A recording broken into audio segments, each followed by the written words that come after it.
Good evening, everyone, and welcome to COS at Home. I am your host, Jonathan Viod. Thank you so much for joining us. We have a great show lined up for you this evening. We have an important tool that we're going to be sharing with you during our Action at Home segment.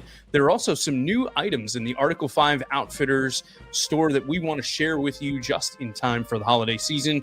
For our main event, the interview segment of the program, we are excited that tonight we are going to be joined by Convention of States' Senior Vice President for Legislative Affairs, Rita Peters. Before we get started, though, next Tuesday is an important holiday that does not get the attention and recognition it rightfully deserves, and that is Veterans Day. We at Convention of States greatly admire, respect, and appreciate all of the sacrifices made by our veterans and their families to protect our freedom and liberties, with so many choosing to continue their service to our country by advancing the Article 5 movement. So to all of our amazing veterans, we thank you, we love you, and we salute you. We also wanted to let you know about a special broadcast that is happening next Tuesday starting at 6 p.m. Eastern Time, which will feature the testimonies of U.S. military veterans who continue to serve their country through their activism with COS. So please join us for Veterans Voices on Veterans Day. Again, there, Producer G's got it on the screen, 6 p.m. Eastern Time next Tuesday. Also, our friends, as I mentioned at the top, our friends at the Article 5 Outfitters wanted us to let you know about some exciting new gear in our store, and just in time for Christmas, Producer G is going to share some of the items on the screen now. We have an awesome line of shirts, hoodies, and hats honoring the amazing Charlie Kirk. I think, as you can see right now, I'm wearing a shirt that's about Charlie Kirk, but this is not a Convention of States shirt. I'm going to be getting my Freedom shirt soon. I should have ordered it sooner so I could have it on the call tonight to share with all of you. But there you see it right there on the store. Some hats, some mugs, a lot of other great items as well. Just honoring Charlie Kirk. I think we put together a great line of those items. There are obviously so much more things that are available. So go ahead on over there and make sure you shop for your favorite Patriot this Christmas season by visiting shopconventionofstates.com. Now, I usually start the show by giving you an introduction to Convention of States and telling you what we are all about. However, we recently decided that perhaps it would be better for you to hear an introduction or information about Convention of States from our activists. And tonight, we have a great clip from one of our legendary activists. That is Michael Riley from Maryland. Check it out. Having a hard time in America right now. We're supposed to love our neighbors, not be afraid of each other. We need to have a nationwide discussion about who we are and where we want to go as Americans. Congress doesn't seem to be listening. Social media and the news don't seem to be helping out. So we need to have that conversation, and it has to have some effect too. The way to have that conversation is for we the people to go to our state legislators and use Article 5 of the U.S. Constitution. That way we can call a Convention of States to discuss a limited set of topics that can start to address the problems that we're having. It's not going to be a complete answer, but at least it's to start to have that nationwide discussion. And that's why I'm part of the Convention of States Action Team. My name is Mike Riley, and I'm from Maryland. Thank you so much, Michael, for that explanation. And ladies and gentlemen, if you do not know who Michael Riley is and you have not had a chance to watch the recording of the awards dinner at the Race to Freedom Leadership Summit, I want to encourage you to take the time to watch it. And I think Producer G is going to share it on the screen as to how you can get there. The reason that I mention that is because Michael is, as I mentioned, one of our legendary activists. And the reason for that is because a few years ago, Michael was given the heart-wrenching diagnosis that he has ALS. And despite his body's deterioration from that dreaded disease, Michael still dedicates time to Convention of States, consistently participating in our social media campaigns. He's an inspiration to us all, and we are so thankful for Michael. So if you would, please keep Michael and his family in your prayers. And Michael, if you're watching, we love you. We're so grateful for you. We appreciate you, my friend. And thank you for everything that you do. And in that recording of the awards dinner from the Saturday night event at the Leadership Summit, we were able to award Michael with a very special award. It was the John Quincy Adams Duty is Ours Award. And there's no one more deserving than Michael Riley. And Michael, we just so appreciate you. Very quickly, there are two things I want to add to Michael's comments. One, our resolution calls for a convention to address three specific items. Michael alluded to it. Those three items, though, are imposing fiscal restraints on the federal government, reducing the size and scope of the federal government, and placing term limits on members of Congress and federal officials. Second, I want to take a minute to mention our mission, because we are more than a convention with Convention of States. Our mission statement is to build the largest engaged army of self-governing grassroots activists in American history, or the way I put it, to re-establish a culture of self-governance. The founders built a system of governance that was dependent on an active and educated citizenry, but unfortunately, we Americans have allowed the comfort and distractions of everyday life to prevent us from doing our duty. Convention of States is focused on changing that, and we hope you will join us. And as Michael mentioned, this convention, it's just a conversation. It's centered on those three subject areas, but only recommendations can come out of the convention, and then it will be up to the states as to whether or not they want to add those recommendations to the Constitution. Now, is usually at this point in the program where we would pivot to our 5 for 5 segment. However, we're changing up the order of our show a bit tonight, as 5 for 5 connects really well with our Action at Home segment. So we'll get to both of those a little later on. Right now, though, it is time for Jake Fay with COS Now. Brand new endorser, a Wild West tour, and a committee hearing in October. All of that and more on this week's episode of COS Now. What do we want?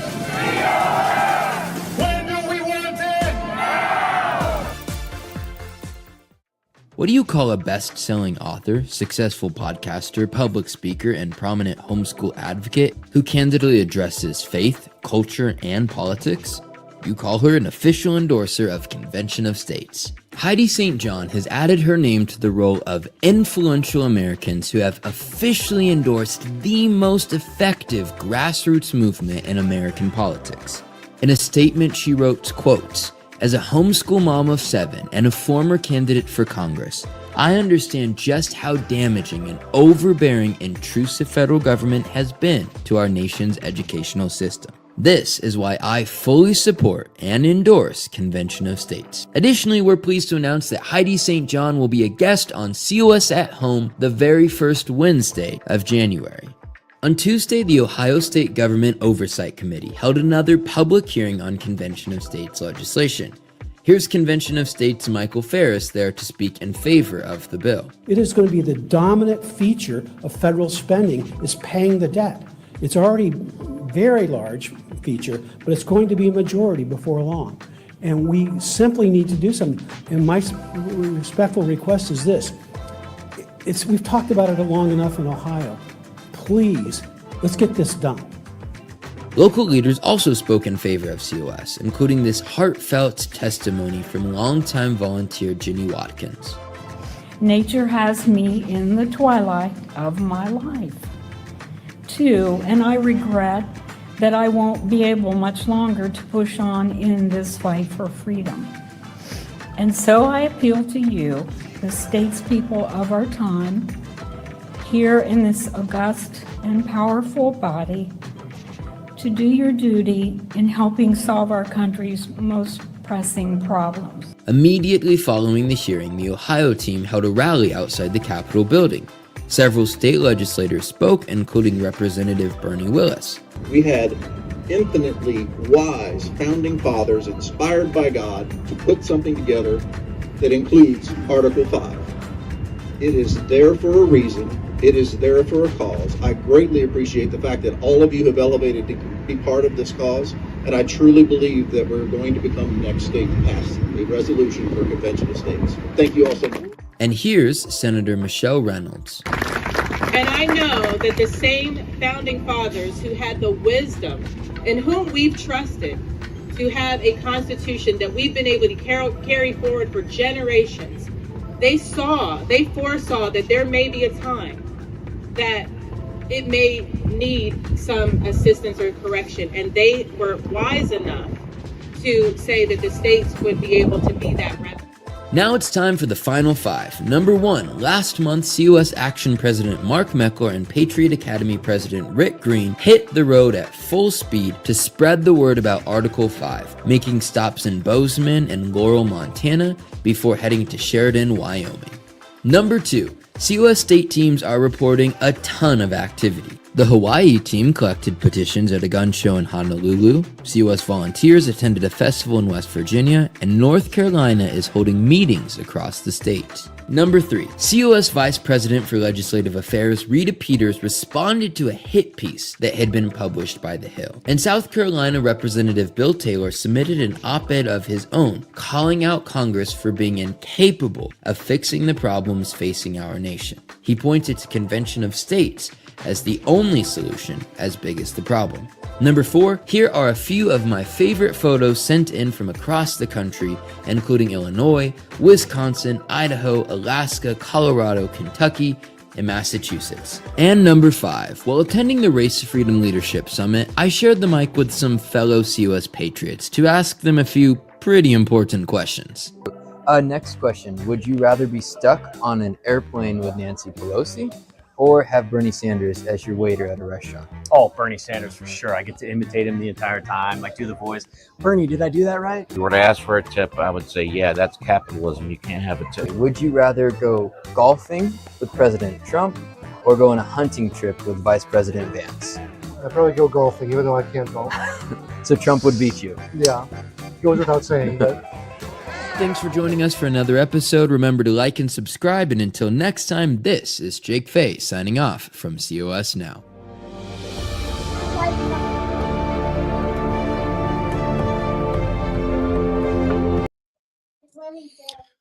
Thank you, Jake, for that. And a lot of great stuff that's going on across the nation. Big tip of the cap to Ohio. Yes, dear.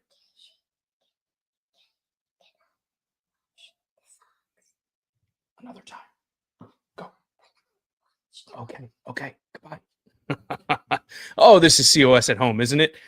Big shout out to the Ohio team there for having that hearing last week and showing up. I know it has been a challenge for us to continue to move that resolution forward there in Ohio, but I know that they are doing some great work, and we're so thankful that Mike Farris was able to be out there for that hearing, and a lot of other great things that are happening. And it's exciting to see these types of committee hearings taking place now, right? Because usually at this time of the year, things aren't happening in the legislature. Many legislatures are actually starting to gear up for their next legislative session, but it's exciting to see things going on in Ohio. And I will also add that Massachusetts is going to be having a hearing next Thursday, November 13th, and our COS Live team featuring Rita Peters and Andrew Lush will be broadcasting the hearing on all of our COS social media platforms. So be sure to be on the lookout for that. We're very, very excited, and good luck to our Massachusetts team ahead of that hearing.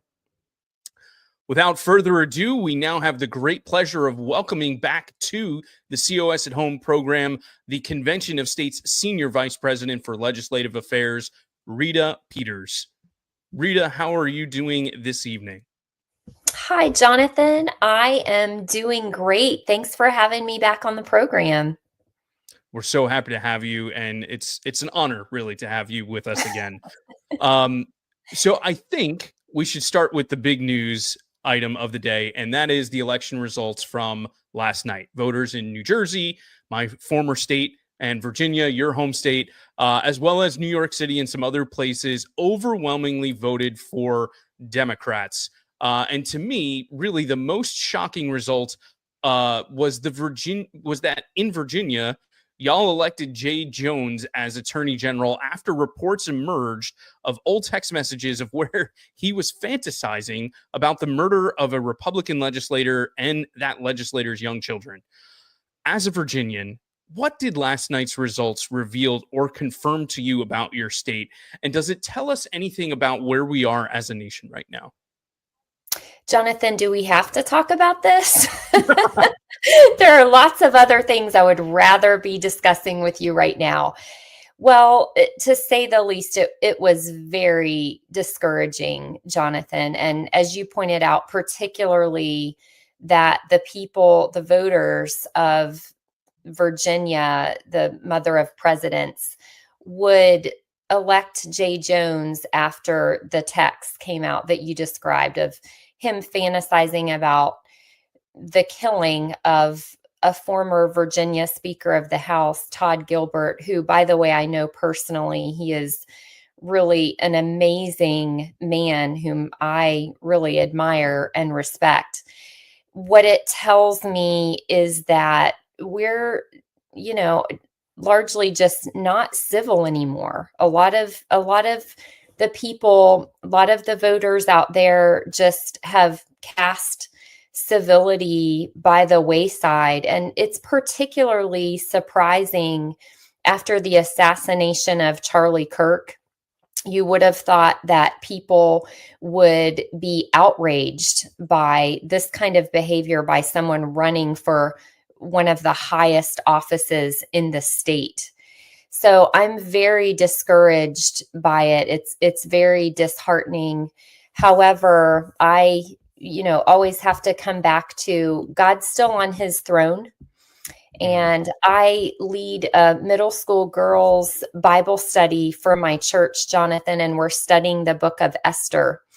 And one of the things you see really clearly when you read the book of Esther is how God is orchestrating things behind the scenes.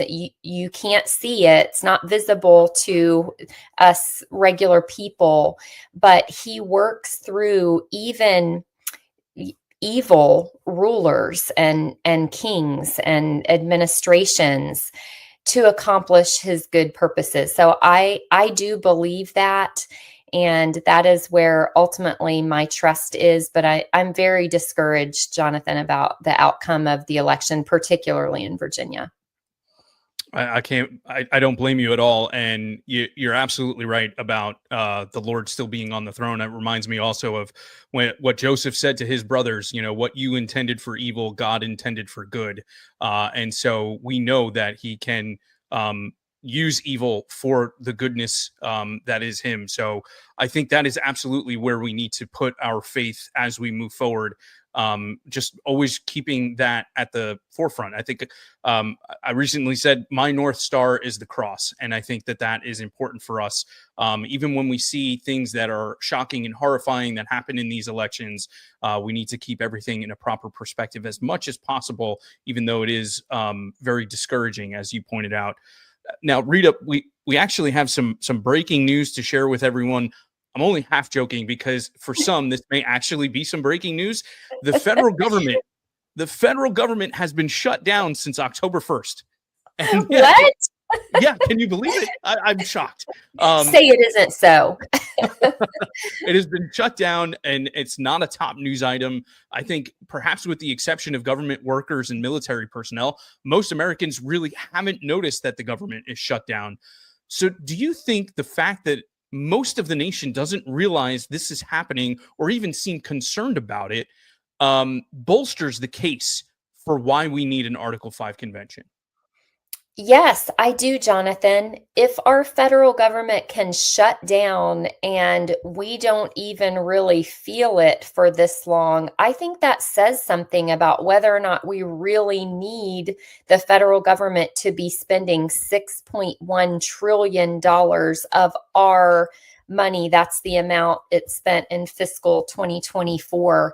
Now, of course, the federal government does have legitimate functions assigned to it by our Constitution. And of course, we want it to be doing those things, running and maintaining the military, managing international affairs, immigration and border control. There are lots of legitimate things for the federal government to be doing that are extremely important.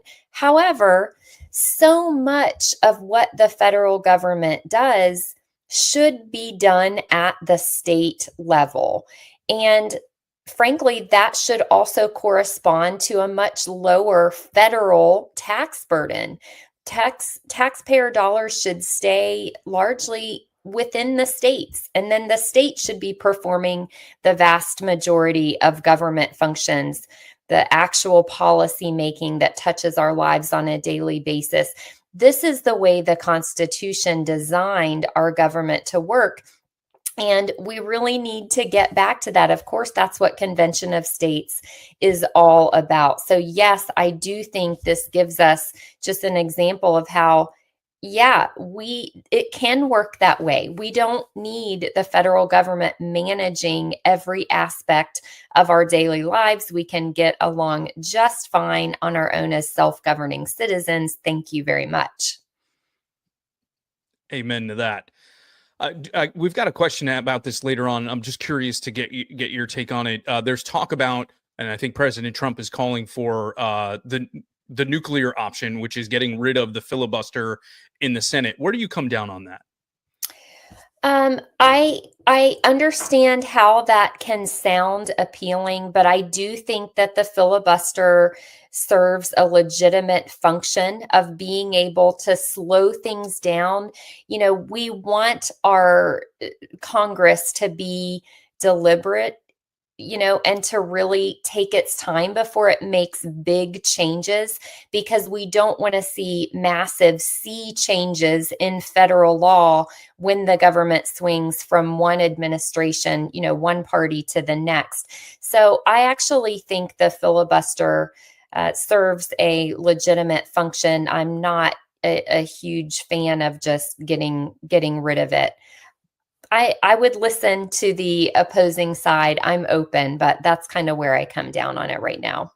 Yeah, and you know what you say about the big swings in government. That's also my concern about the way the executive orders have been utilized, and it just seems like because Congress isn't taking action and codifying things into law, we have administration after administration coming in and issuing all of these executive orders. And right now, with President Trump and where we believe, you know, a lot of the things that he's been doing very pro liberty and good, and so we're in favor of that. But we know that things that are done by executive order can be undone by executive order, and we're seeing those massive swings. And I think that's really problematic for our country.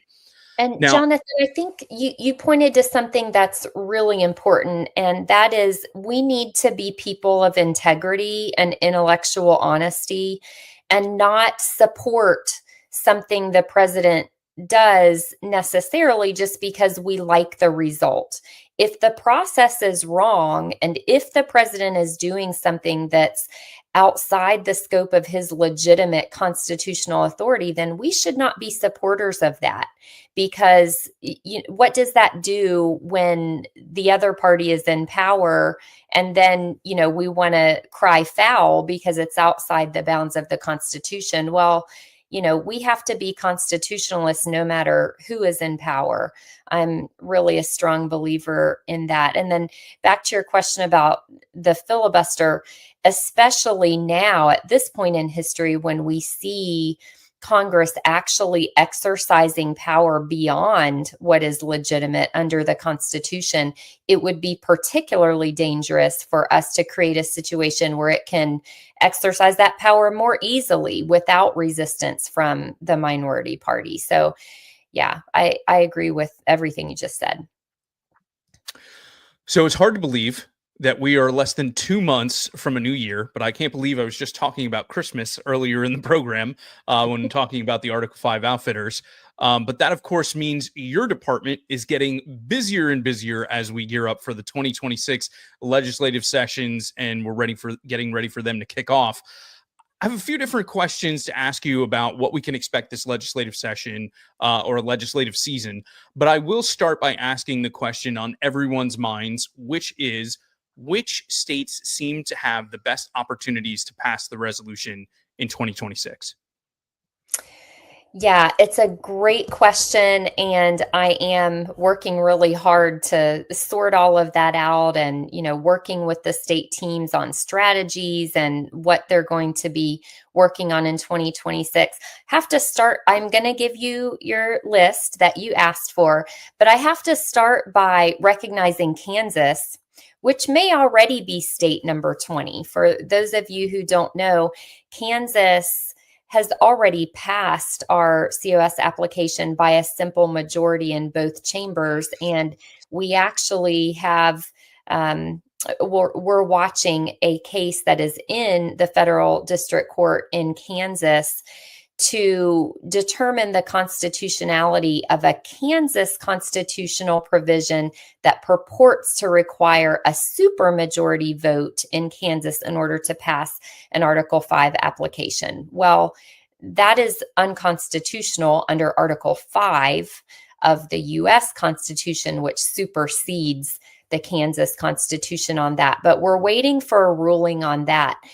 Even so, earlier this year, the COS application passed the Senate again by a supermajority vote, and it's still pending in the Kansas House as we move into 2026. And we're just shy of having a supermajority support in the House. So all that to say, Jonathan, there are two different ways that Kansas could become state number 20. One, if we get a favorable court ruling, or two, if we get a supermajority vote in the House. So Kansas, definitely one to watch moving into 2026. Next on my list has to be Ohio. We have had a really great forward movement in both chambers in Ohio already this year, and our resolutions do carry over into 2026. You saw a little bit earlier about the recent committee hearing in Ohio. Committees in the House and Senate haven't voted yet in this session, but we do expect votes to be coming up, fairly soon, hopefully fairly soon in 2026. So Ohio is definitely in the race to be state number 20. North Carolina, we're all continuing to watch as well. Of course, we passed once again in the North Carolina House earlier this year, and our resolution does carry over into 2026. We just need the North Carolina Senate leadership to lead on this and get our application through committee and to the floor, where we think if it goes to the Senate floor, we believe it will pass. So watch North Carolina. And then another three I'll just mention briefly. South Dakota, very close, could definitely happen early in 2026. Iowa is on the cusp, and also Idaho. I don't know if you've covered this at all on your program, Jonathan, but just recently we got outstanding polling results in Idaho showing that 78% of Idaho voters across party lines support Convention of States. So I'm sure hoping that the legislators take notice of that and do their part to make it happen. I'm really hopeful about that. Those are amazing, amazing polling results. I'm not sure if we had the opportunity to cover it on the program, so I'm so glad you mentioned it, Rita. So there are quite a few states there that we are looking at that have opportunities this year. So folks, if you are in any one of those states, now's the time. Sign up, become a Convention of States activist, help us get it across the finish line. The legislators need to hear from you. You matter so much to them. You need to be the ones that are leading on this. So please help us out. If you're in any one of those states, sign up, become a Convention of States activist. Frankly, if you're in any state, you want to sign up and become a Convention of States activist. But you have the opportunity to be a part of history and get us across the finish line. So I hope you'll consider that.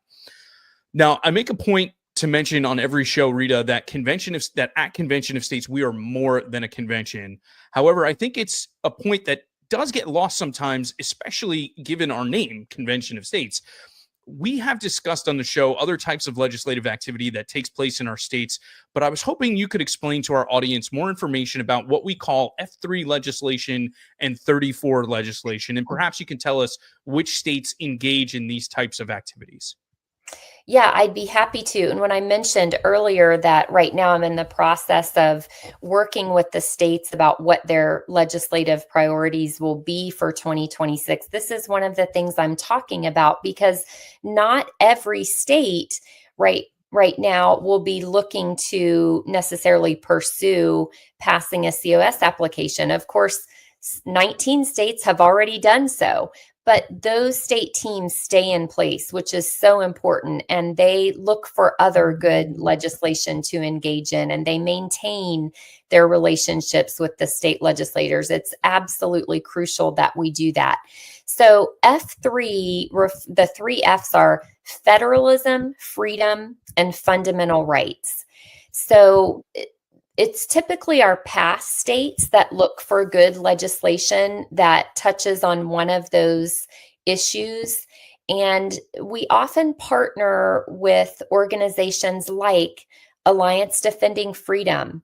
They have great state legislation on those types of issues that they are pushing in various states. So often our states that have already passed the COS application, those teams will get involved in advocating for instance, parental rights legislation or protecting women's sports legislation, that kind of thing.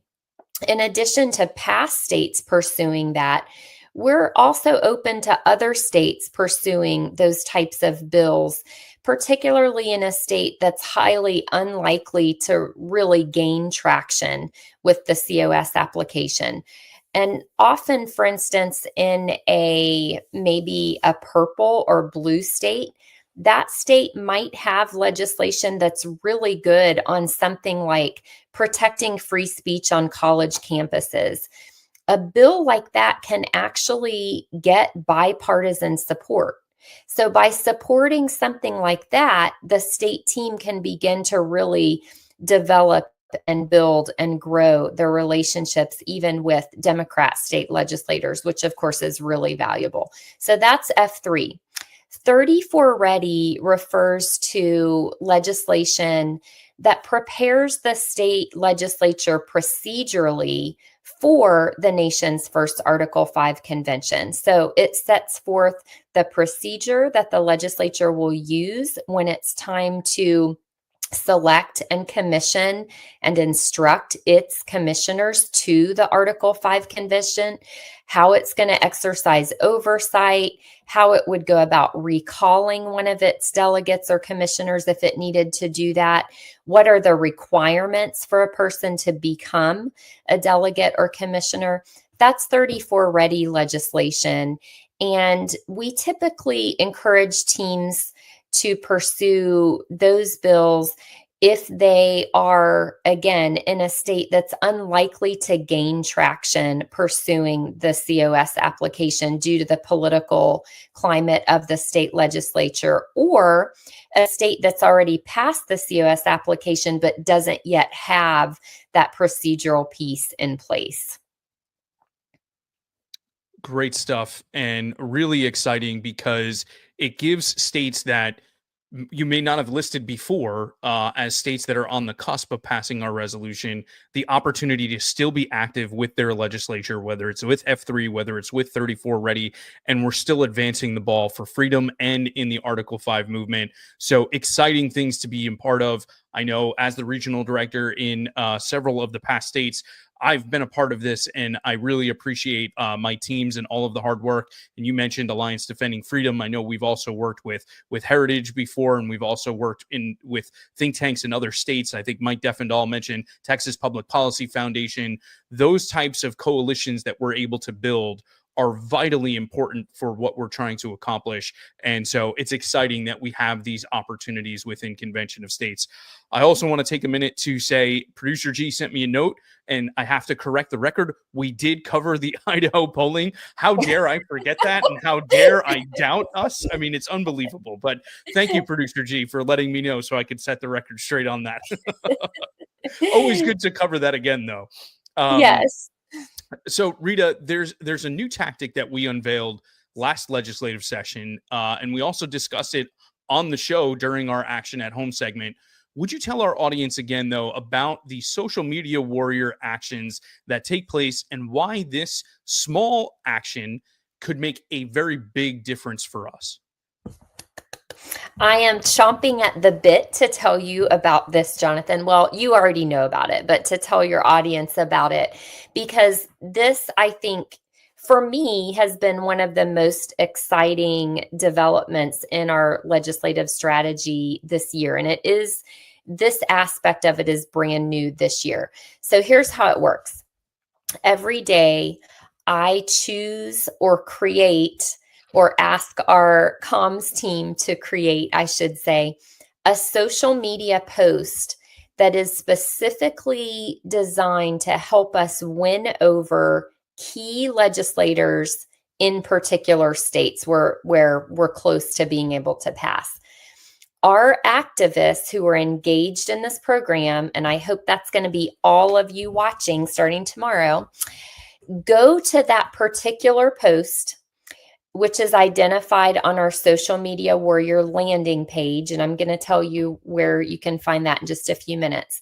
They go to that page and they'll read a short message from me. I put this up every single day about that day's social media post and how we're planning to use it as part of our legislative strategy. So I'm giving you a little window into our legislative strategy for a particular state and the key legislators in that state.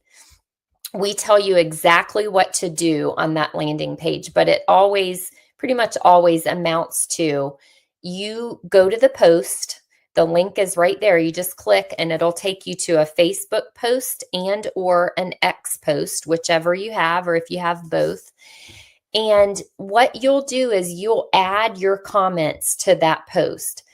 Sometimes there will be opposition on there and you'll get to respond to opposition. Sometimes you'll just add your 2 cents about whatever the post is, whether it's Michael Ferris giving testimony or a volunteer making a point in response to opposition. So you all will add your comments. You'll like it. If you want to share it on your own page, that's great too. And then what happens is later, usually the next day or a couple more days after we've given everyone a chance to do that, the state team or the regional director will go onto the post and tag the key legislators that we're trying to target. We have their social media profiles, so we'll use their profiles to tag them. I don't know about you, but if I get tagged in a post on social media, I almost always look to see what it is and why is someone tagging me in it.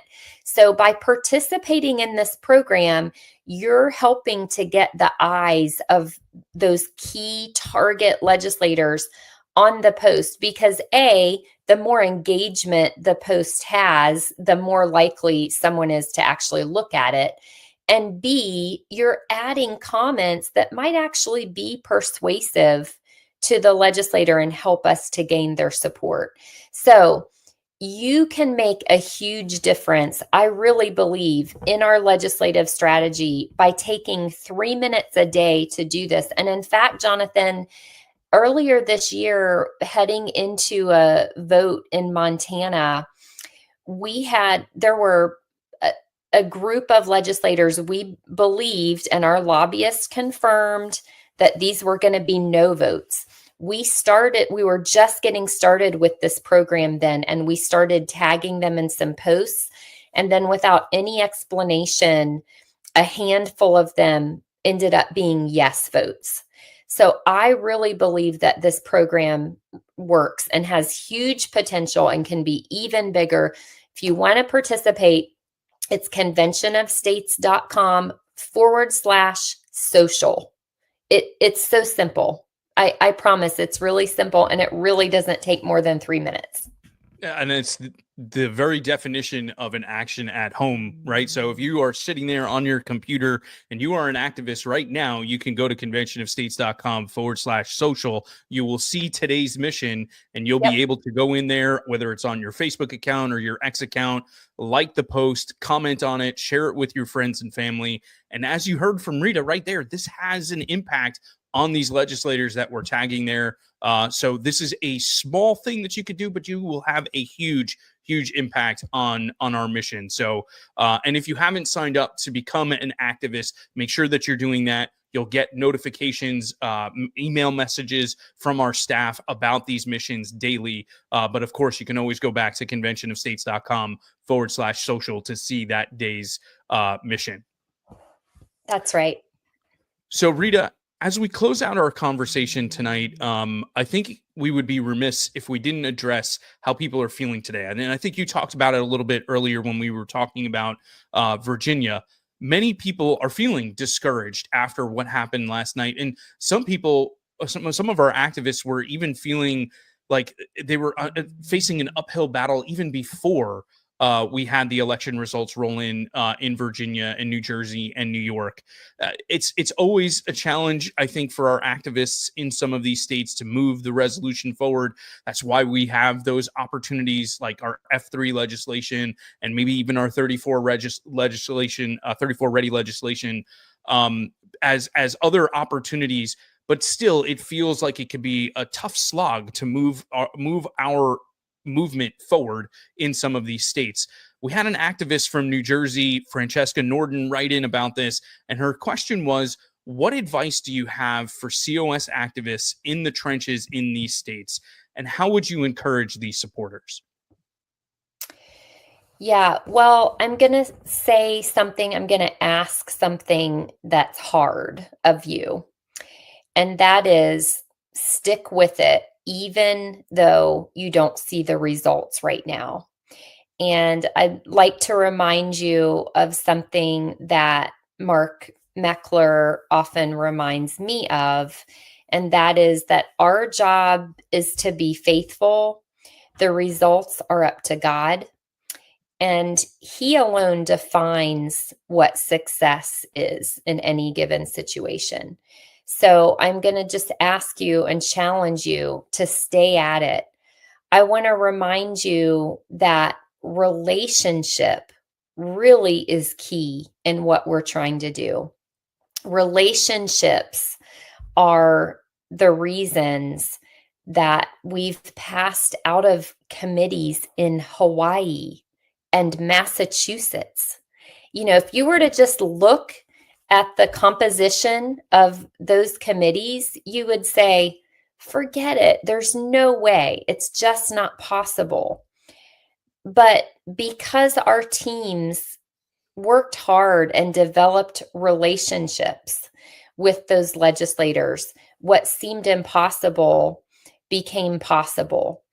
I want to point out that we have had Democrat legislators who didn't know much about what we were doing, probably didn't care that much for it, probably didn't even really agree with it, who have voted yes on Convention of States and told us that the only reason they voted yes was because they got a nice handwritten letter from a constituent asking them to please support it.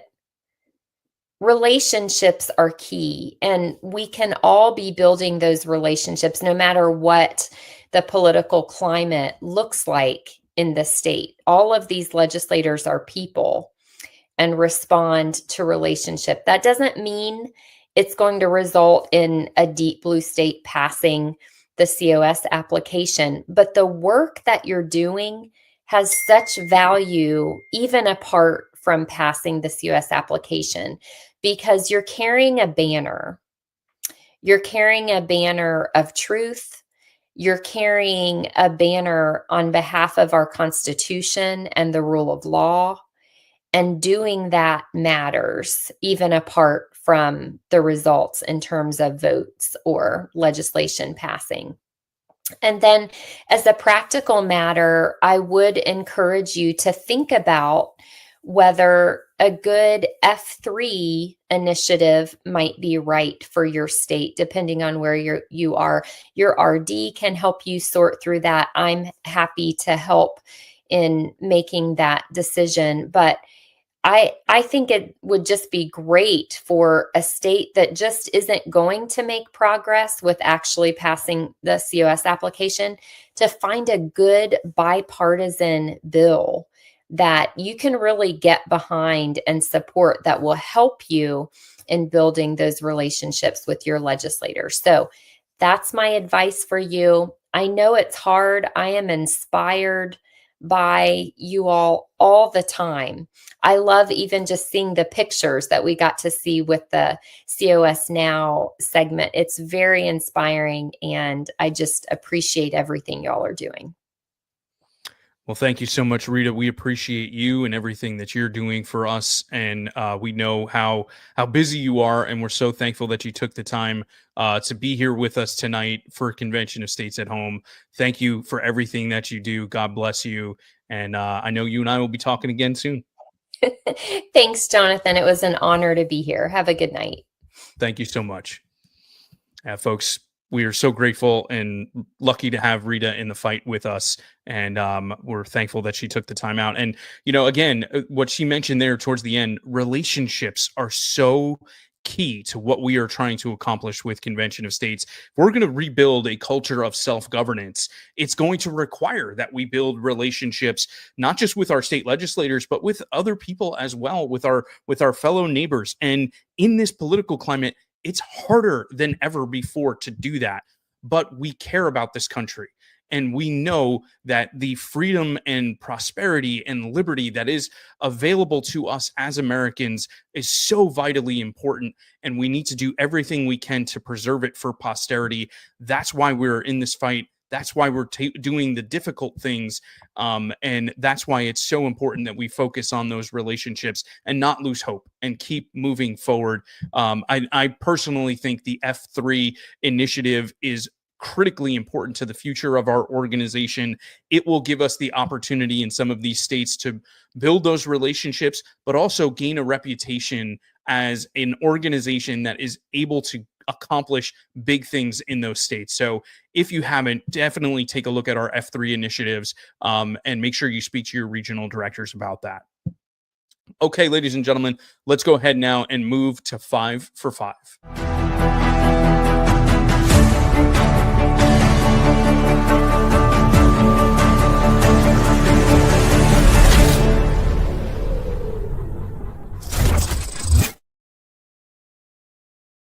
So as I mentioned earlier tonight, we decided to slide 5 for 5 down the schedule because it pairs well with our action at home. Both of these segments we are about to go through, we're going to educate you and prepare our supporters and activists utilizing an important tool known as COS University. So check out these new COSU course. Check out this new COSU course featuring the nation's foremost expert on Article 5, Professor Robert Nadelson. So they wanted a constitution that would last, and that meant the Constitution had to have an amendment process to deal with changed conditions, to deal with other potential problems that might arise. They understood this, the framers understood this from the very first. On the first active day of the Constitutional Convention, when the tall, charismatic, handsome governor of Virginia, Edmund Randolph, stood up to offer the Virginia Plan, which was the basis of the early discussions in the Constitutional Convention. That Virginia Plan included a provision for amendment, not polished yet, but you could read it on the board. Provision ought to be made for the amendment of Articles of Union, and, this is important, the assent of the national legislature ought not to be required thereto. In other words, we should be able to amend this Constitution without the permission or agreement of Congress. And that was from the very beginning.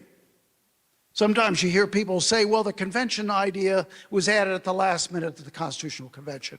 No, it was there from the very beginning. In the ensuing weeks, the delegates debated over a potential constitution, and they agreed among themselves. They passed resolutions, and they piled up these resolutions. And then in late July, they took this whole pile of resolutions and they dumped it into the hands of a committee called the Committee of Detail, headed by South Carolina's greatest lawyer, John Rutledge, excuse me. Edmund was his brother. And that committee of 5 men was put to work to come up with a first draft of a Constitution. They got to work while everybody else left, went off on vacation, or in the case of Madison and Washington, they went fishing.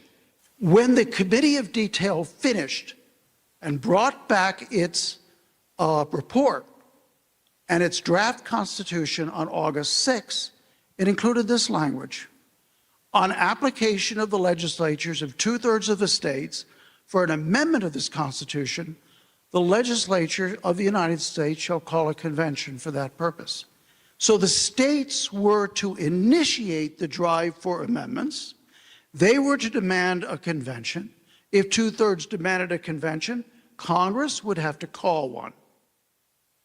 But at this stage, the convention not only proposed the amendments and drafted the amendments, it also enacted the amendments. It was an all-powerful convention. And so that was not acceptable. And so on September 10th, 1787, Elbridge Gerry, anyone know what Elbridge Gerry is famous for? Yes, sir. What? The gerrymander, yeah. He pronounced it Gary, not Jerry, but today we say the gerrymander. He later became governor of Massachusetts and vice president of the United States, but he's still remembered for the gerrymander. At any rate, Elbridge Gerry stood up and said, look, we don't want an all-powerful convention. Any amendment should be ratified by the states. And the convention agreed with that. Alexander Hamilton, always a fan of a strong central government, said, well, you know, Congress should also be able to propose. Because Congress is going to be working with this system, and they might have ideas too. And the delegates agreed.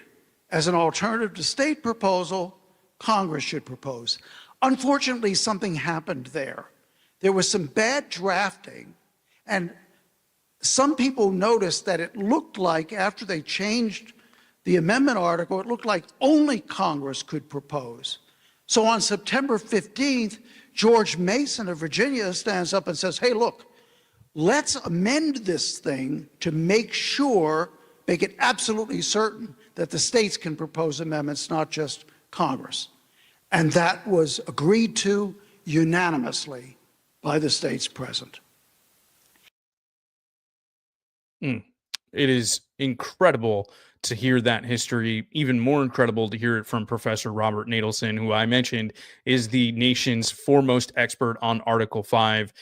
You can read up on some of his work on Convention of States' website. You can also go to Article 5 Information Center. But I'm really, really excited that we have that presentation now available on COS University. That is the Gov 200 course that's available. And as Producer G had up on the screen there a few minutes ago, you can right now, at your fingertips, go to cosuniversity.com. We're going to now go into the action at home, where this is the opportunity for you to take steps to advance the Article 5 mission. You can go to cosuniversity.com. You can register, or if you already have a Convention of States account available, you can sign in, and that's the screen there where you would register or sign in. And then you will have access to these courses. Now, if you are not signed up as a Convention of States activist, you will only have access to 4 courses. And those courses are what we call the introductory courses to Convention of States. But if you are a COS activist, you will have access to all of the courses, including the one that you just saw there from Professor Robert Natelson. But there are so many other great courses available. Responding to Opposition, where Mark Meckler and Rick Green talk about all of the questions that we deal with. An introduction to Convention of States. You'll also have the opportunity to get introduced to all of the various roles that we have at Convention of States. Lots of great things that are there. You'll hear from Michael Farris. You'll hear from Dr. Tom Coburn. So many amazing people with a lot of great information available to you, and you will have a great opportunity to learn, not only about Convention of States, learning about American history, and also ways that you can take action, ways that you can take what we are giving to you and apply it as an activist on the ground. So make sure, please, that you go to cosuniversity.com, you sign up, you create your account, or if you already have an account, log in and check out some of these courses. I think you will really, really appreciate the content that's available there. And we are looking at ways that we can enhance the content. Some of it is a little dated, so we're going back in there, we're updating some of that, and we have other new courses that are going to be coming as well. So exciting things there for COS University. All right, folks, now let's go ahead and check the Minutemen mailbag.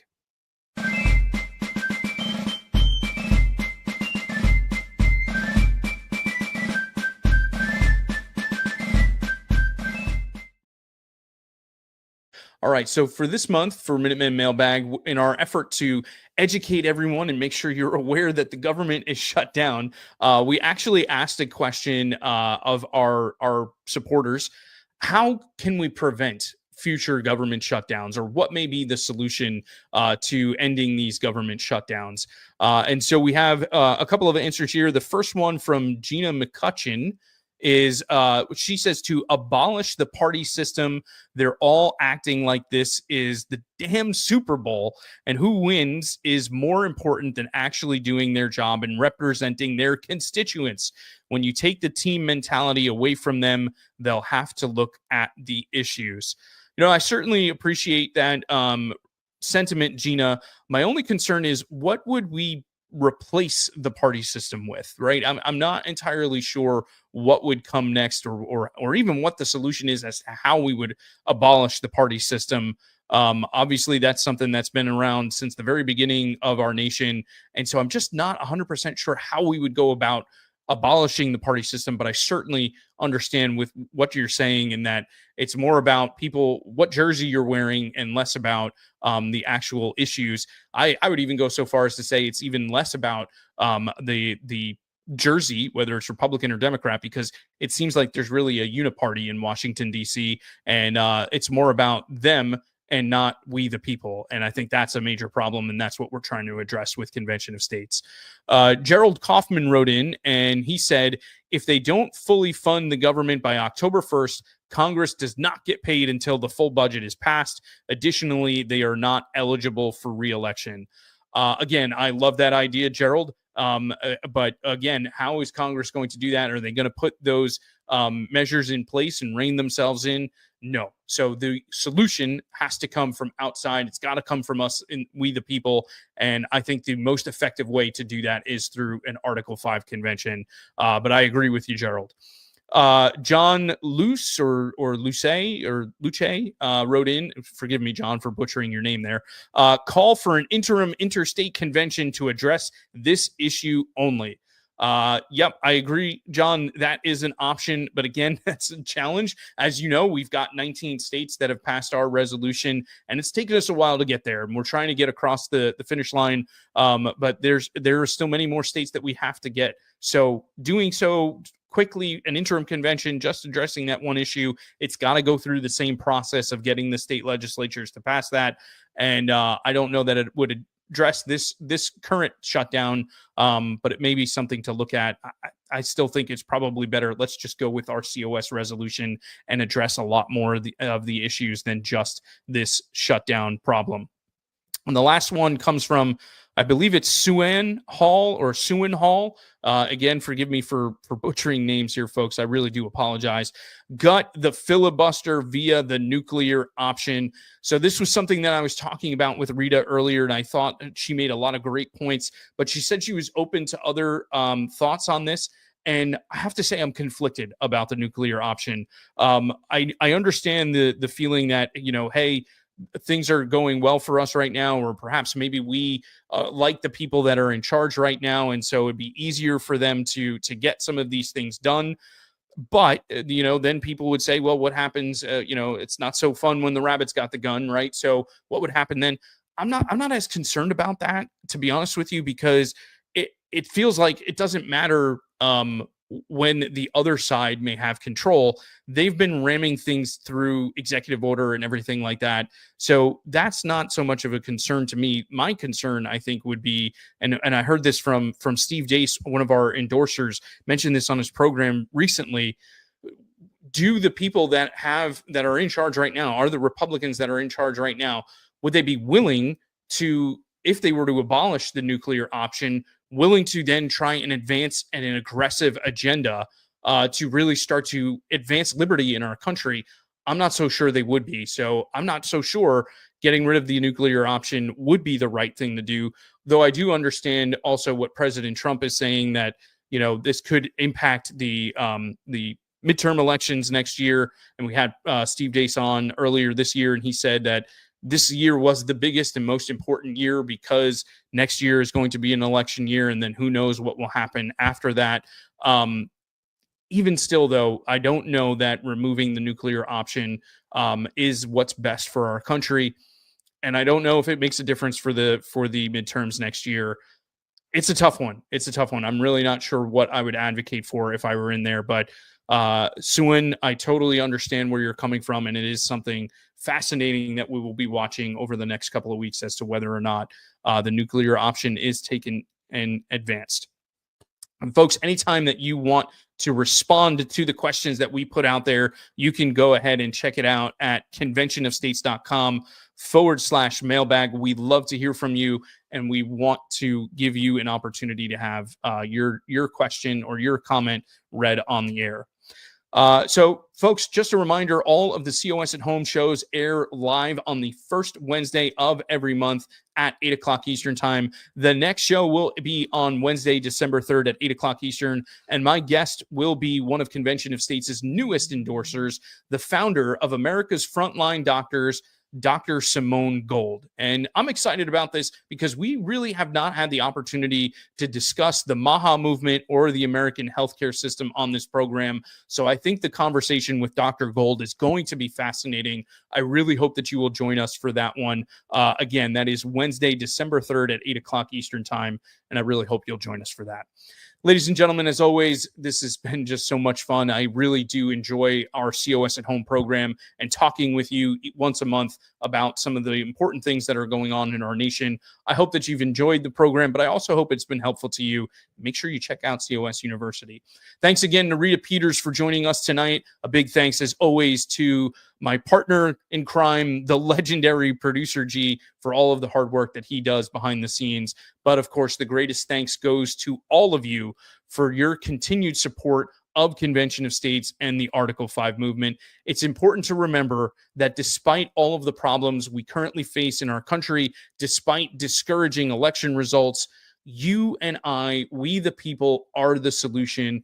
Thank you again for being here tonight. And as we close out tonight's call, in honor of Thanksgiving, I wanted to read to you George Washington's Thanksgiving Proclamation of 1789. Yes, if you can believe it, Thanksgiving is actually 3 weeks away from tomorrow. Sorry to panic you, but if you would, please listen in here to President Washington.